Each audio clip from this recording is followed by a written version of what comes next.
मेरे प्यारे बच्चे और मेरे प्यारे दर्शकों और जितने साईं भक्त हैं, तो प्रेम से जयकारा लगाइए। ओम साईं राम,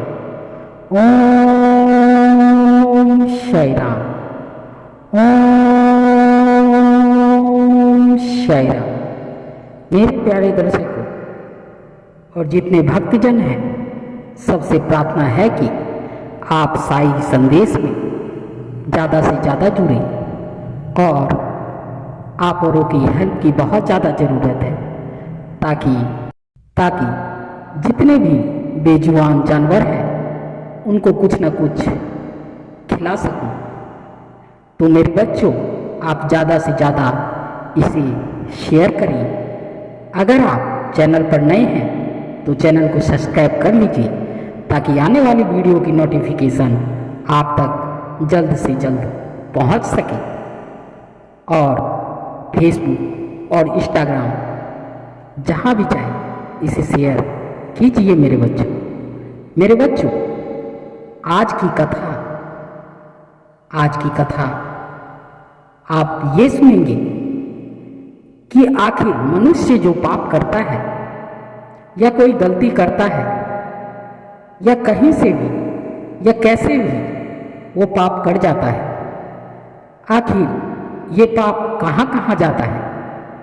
आइए आज साईं संदेश में और साईं संदेश के जरिए आज इस कथा की और आज की पौराणिक कथा का सार है कि आखिर पाप कहाँ कहाँ जाता है। मेरे बच्चों, तो कथा को आप ध्यानपूर्वक सुनिए, क्योंकि आधा अधूरा ज्ञान हमेशा घातक होता है। मेरे बच्चों, आज की पौराणिक कथा का सार है कि आखिर पाप कहाँ कहाँ जाता है।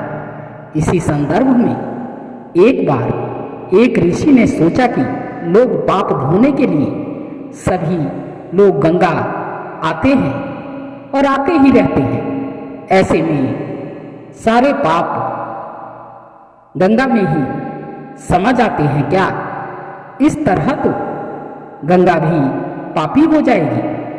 उस ऋषि ने यह जानने के लिए आखिर पाप जाता कहाँ है, यही जानने के लिए उन्होंने तपस्या की। तपस्या करने के फलस्वरूप देवगण प्रकट हुए। तब ऋषि ने उनसे पूछा कि गंगा में जो पाप धोया जाता है वह कहाँ जाता है। तब भगवान ने कहा कि चलो गंगा जी से ही पूछते हैं इस बारे में।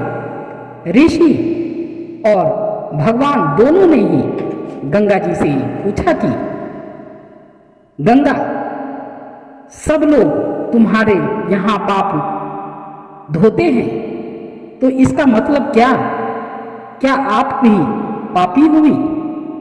तब गंगा ने कहा कि मैं कैसे पापी हुई? मैं तो सभी का पाप लेकर समुद्र को अर्पित कर देती हूँ। मेरे बच्चों, आप ध्यानपूर्वक सुनिए और मन लगा के सुनिए।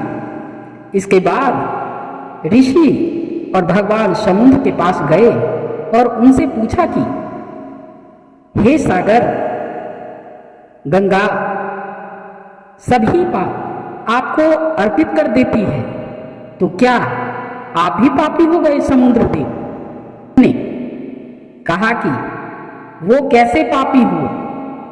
मैं कैसे पापी हुआ? वो सभी पाप को भाप बनाकर बादल में बना देता हूँ। अब ऋषि और भगवान दोनों ही बादल के पास गए और भगवान ही दोनों ही बादल के पास गए। उनसे पूछा कि हे बादल, समुद्र पापों को भाप बनाकर बादल बना देते हैं, तो क्या आप पापी हुए? बादलों ने कहा, मैं कैसे पापी हुआ? मैं तो सभी पाप को वापस पानी बना देता हूँ और धरती पर गिरा देता हूँ। इससे ही अन्न उपजता है, इससे ही मानव खाता है।